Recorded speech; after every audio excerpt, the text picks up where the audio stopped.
Hello, welcome to Exigent's Medical Legal Services Birth Injury webinar. Today, we are joined by our three birth injury experts, Tamara Carlin, Maggie Williamson, and Minka Theron. Between the three of these fine ladies, they have over 55 years of experience in pediatrics, obstetrics, gynecology, high-risk labor and delivery, as well as neonatal care, including their experience as legal nurse consultants as well. Today, Tamara is going to talk about brain-related injuries during childbirth. Minka will then talk about brachial plexus injuries and shoulder dystocia. And Maggie will close with fetal monitoring issues during childbirth. Right now, I'd like to turn it over to Tamara, who will share a little bit about her background and start us off today. Thank you for joining. Thanks, Amy. So we all know that having a baby is a natural process, right? I have 3 kids. I spent a lot of years in labor and delivery in the neonatal and pediatric ICU, and have probably participated and been involved in over 900 deliveries. So, you know, sometimes things can go wrong. They're not common. Birth injuries are not common, but they do happen and they can be pretty scary. It's really good to have a team that knows what they're doing and is familiar with standards of care and just knows, you know, how to handle everything.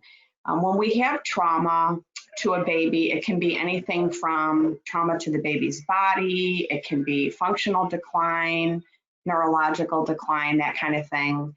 And these injuries can include anything from brain injuries to the baby's body or head, even the baby contracting an infection from the mom can be considered a birth injury.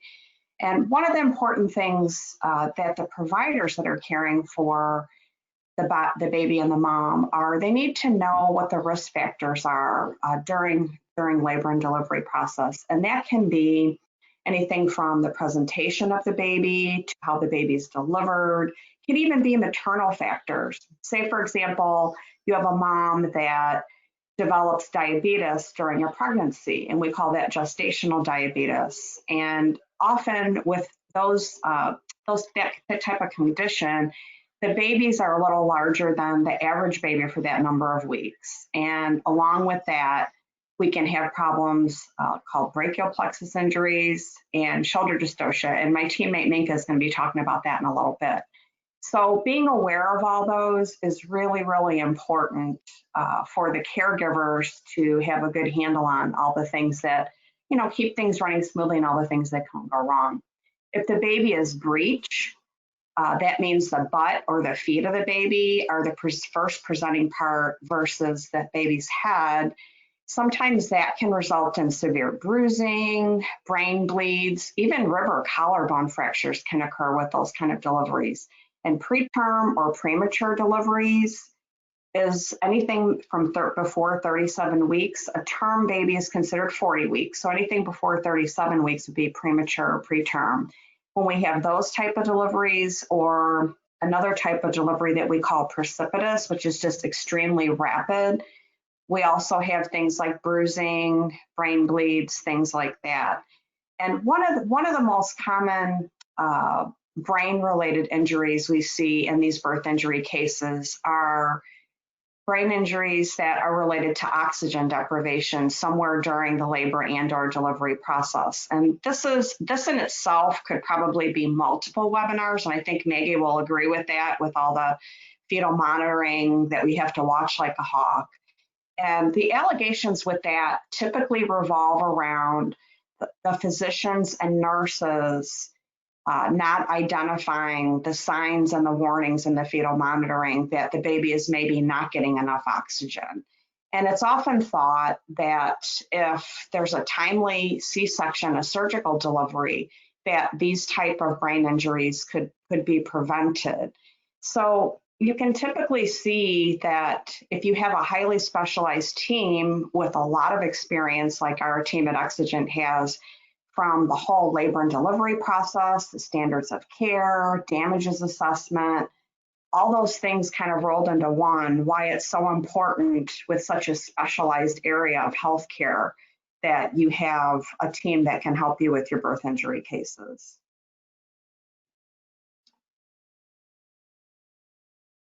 Thank you, Jill, Tamara. any comments? Any comments or questions on any of that, ladies? I think you covered that really well. And with your years of clinical expertise in this field, Tamara, how many cases have you seen where you had brain-related injuries?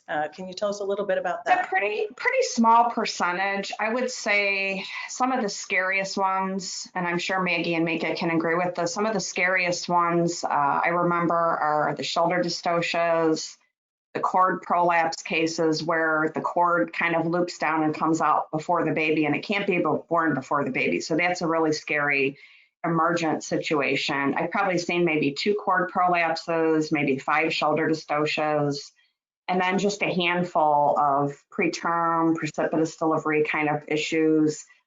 Some fetal monitoring issues with the oxygen deprivation. That's probably one of the more common ones, but if you have a good team that really watches and you get those babies back and do a C-section pretty quickly, timely, it can prevent a lot of issues. But out of, I would say probably over 950 deliveries, very small percentage, but you know, when that's your baby and your mom, that's a big deal. So I think it's also important that a lot of times these brain-related injuries might not show up right at delivery. So us as the labor and delivery nurses, we deliver the baby, you know, the mom goes home. Sometimes those babies, you don't even really know that there's an injury if it's not a very acute situation.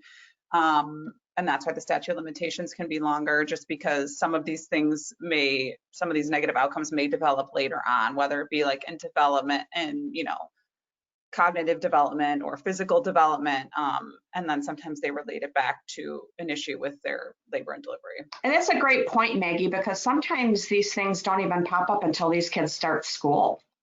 You know, they start noticing the kids are lagging or there's issues, and everybody just wants an answer of, you know, why did this happen? And some of the birth injuries can be very temporary and short, not have any long-lasting effects, and others can end up in significant disabilities, physical and mental disabilities that burden the families for the rest of this child's life into adulthood.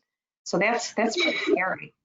Yeah, let me ask you a bit about that, Tamara. So we know like cerebral palsy is brain injury related to birth, correct? What other damages are we seeing in some of our cases where there are massive damages related to these anoxic brain injuries?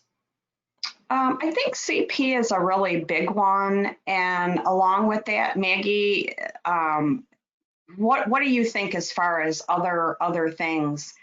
I mean, I think CP and other neurological deficits that require lifelong care, lifelong therapy, burden to the caregivers and the parents. And just, I think those are just because usually those long-term or lifelong birth injuries just require an extensive amount of care. So I think that that's where the damages really get increased. And that's one of the things that we can do too is, you know, get that long-term forecast and what types of care is needed with these long-term damages assessments, Mika. Sorry, I just wanted to add that it might not even be as extensive as cerebral palsy. The child can also just develop speech deficits or hearing disabilities, anything that they might only visualize later when the baby starts going to school, like you mentioned, that they realize, okay, something is up, and they can trace it back to the birth. There has been a period of reduced oxygen delivery to the baby. So it might not be as extensive as cerebral palsy, although it is the most common one, but other developmental delays definitely come into play as well. And like you mentioned on those, Minka, generally those hearing and speech deficits, when we look at you know, the long-term effects, do they have a you know, a significant improvement over time, or do we see that they're going to require long-term, you know, lifelong therapy with hearing aids and speech impediments and that type of thing in your I experience? think it depends. It depends on the time on which the parents start therapy. So if they realize the issue is much sooner, then they can start immediate therapy, speech therapy, hearing therapy, whatever the case might be. But in many of the cases, it does require lifelong therapy, and that amounts to significant burden on the parents, taking these kids to therapy 3, 4, 5 times a week. Special schools, it's really a very expensive exercise. Yeah, great, thank you. And then Minka, do you just want to roll into the brachial plexus injuries and the shoulder dystocia? Sure. So the brachial plexus is basically a network of nerves. It's between the neck and the shoulders, and they control the muscle functions of the chest, shoulder, arms, and hands, as well as the sensation of the upper extremities. And these nerves of the brachial plexus, sometimes they are stretched or compressed or torn during a difficult delivery when the neck or arm is forcibly pulled or stretched. And that results in loss of muscle function or paralysis of the upper arm. The most common obstetric brachial plexus injury is called Erb's palsy, and that results in weakness in the shoulders and the biceps. So the most common cause of Erb's palsy is excessive lateral traction or stretching of the baby's head and neck in opposite directions during delivery, and these are usually associated with shoulder dystocia. There can sometimes also be compression of the brachial plexus, causing it to stretch or tear. So total plexus involvement can result in children having no movement at the shoulder, arm, or hand. Mild brachial plexus injuries may heal without treatment, and like I mentioned, daily physical therapy is often started to maintain the range of motion from the shoulder to the hand. More severe plexus injuries may require surgery even to regain the arm and the motor function. So relating to shoulder dystocia, birth injuries. So shoulder dystocia is a rare obstetric emergency, although it's unpredictable and unpreventable. It involves the prolonged head to body delivery time. So from the time of the baby's birth of the head to the shoulder, there's a long period between those two periods, because the shoulders basically get stuck inside the mother's pelvis during the labor process. Shoulder dystocia is very subjective diagnosis, and it's usually suspected when the fetal head retracts back into the perineum. We call it the turtle sign. The diagnosis is made when the routine practice of that gentle downward traction of the fetal head fails to accomplish the delivery of the anterior shoulder and the rest of the body. So the risk factors, and Tamara also mentioned this earlier, the risk factors for shoulder dystocia are infants born to mothers with diabetes, maternal obesity, and macrosomia, because the babies are larger than 8 pounds, so they end up being too big almost, you want to call it that.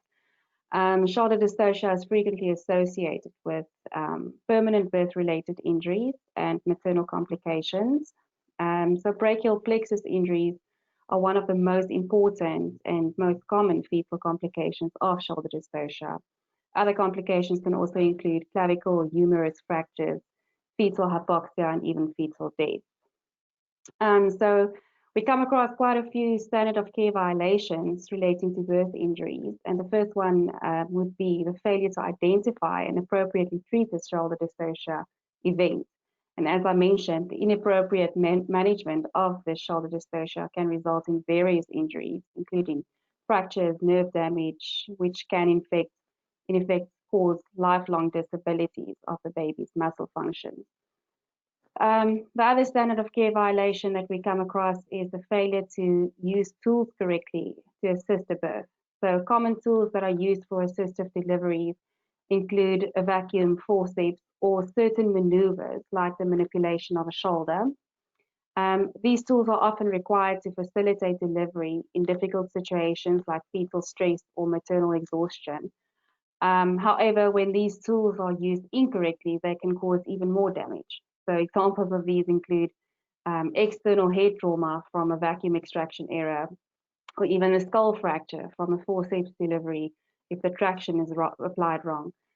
So being a nurse in the labor and delivery department definitely requires a high level of expert knowledge and training on the whole childbirth process. And that's where we come in, right? So our clinical experience in all the birthing stages enables us to recognize where the standards of care were met and then provide expert opinions on these birth injury negligence occurrences. Over to Maggie.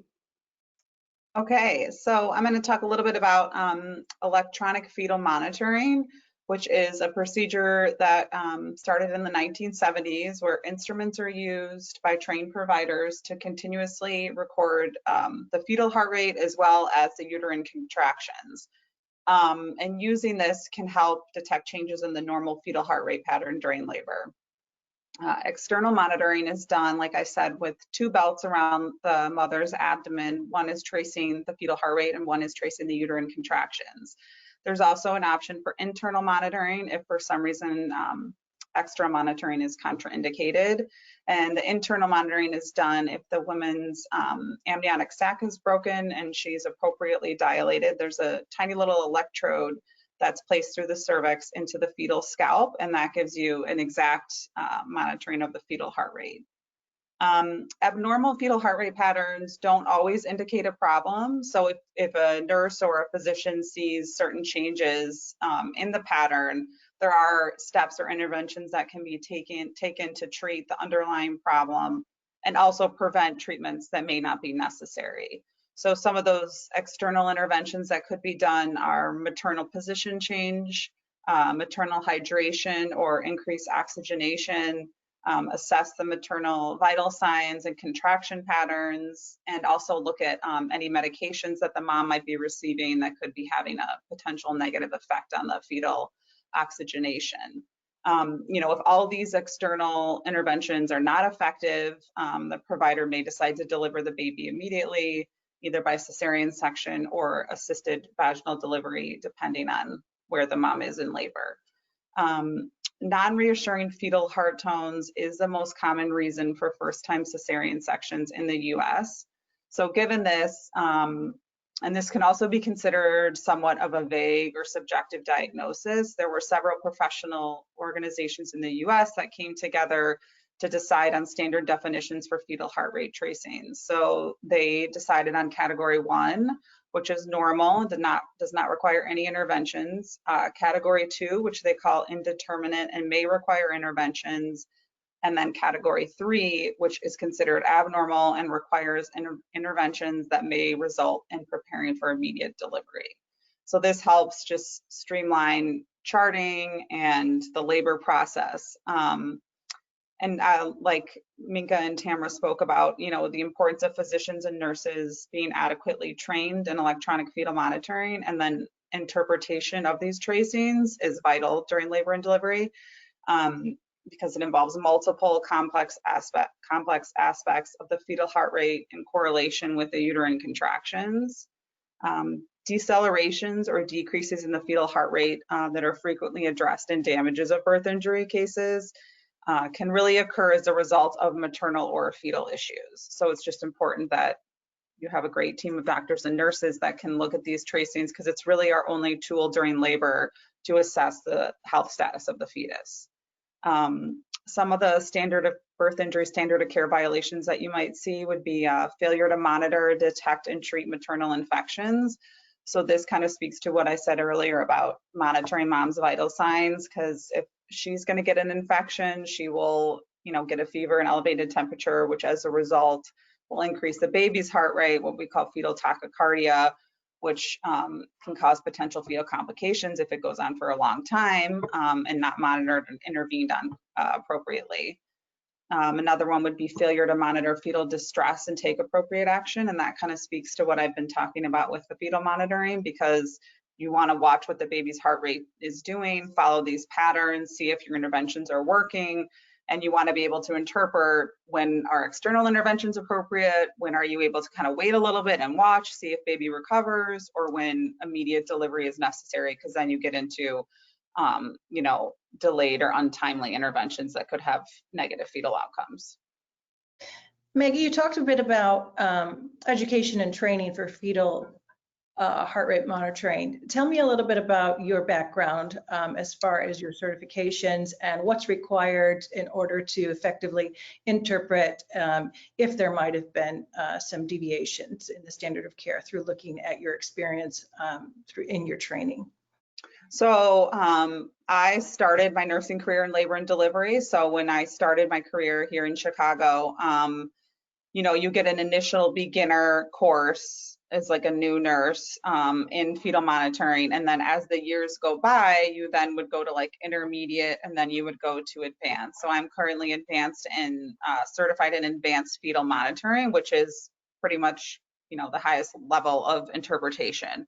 So depending on the hospital and the facility, that would depend on what level of education and training that they require, which is important, obviously, in birth injury cases. What were these nurses responsible for? What training did they have? Most all the physicians are trained in interpreting the tracings, but a lot falls on the nurse in labor and delivery. So you want to kind of look at the nursing staff because they're the ones that are really at the bedside giving the majority of the care. Great, thanks, Maggie. I Tamara, also want to, yeah, go ahead, Minka. sorry, I just want to add, in many of the cases that we've done for birth injury and negligence, the importance of those fetal strips, it can really make or break a case. I mean, we can just interpret every little second of that fetal tracing and see exactly at what time something went wrong, and from when they should have recognized the abnormal fetal strip up until when the baby was actually born. That delay, it's most of the time that's where the case lies. It's just in that delay of not identifying decelerations or any other abnormalities that might have happened on the fetal strip.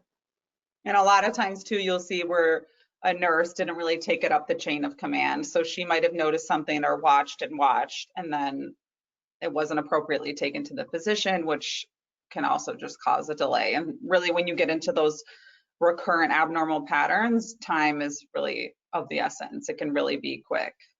And Yeah. I'm sure you have both seen in your experience, especially if you've worked on the night shift like I have. I joke and say I've caught a few babies in my day by myself when we can't get, lazy doctors or residents out of bed. But it's just one more step of how we can help look at these cases, because we can let the attorneys know it's really important to look at your staffing ratios. I mean, when I worked in the unit, it was one-on-one. Now it might even be one nurse to 3 laboring patients. So, looking at staffing, looking at the training, like Maggie said, with the advanced monitoring, fetal monitoring is like an art in itself. It's not an easy thing to learn. It's very subtle. And like Minka said, even the teeniest, tiniest little changes, when you look at each strip and then you look at the whole big picture from minute to minute, second to second, hour to hour, and then you correlate that with all the other things. Labor and delivery is a really specialized area that takes a lot of time to learn. Yeah. I'm just taking it back to the sharing all of your expertise. Minka, do you want to share one more thing? Sorry. Just one more thing. If you take it back to the labor room, you yourself as a nurse standing there, you're looking at the strip, you see some abnormalities, immediately you want to act on it, right? So you want to be overcautious rather, because it's someone's baby that's life is at stake here. And a lot of these records that we review, it's almost like they want to wait for it to pass. They think, okay, it's just now, and it ends up being hours and hours long for them just waiting. Okay, she's going to deliver soon. She's going to deliver soon. Instead of just acting appropriately, it could have saved a baby's life, or the burden on the parents. Great, thank you. And that leads us to probably one of our next webinars, where we're going to talk about maternal injuries and death, being that the U.S. has the highest maternal death rate in the Western world. So again, thank you, ladies, for sharing your expertise here today. Please, the audience, feel free to reach out to myself, and I can connect you with any of our birth injury specialists if you have further questions on this webinar today. And we look forward to seeing you on the next one. Thank you. Thank Thank you, you. everyone. Bye-bye.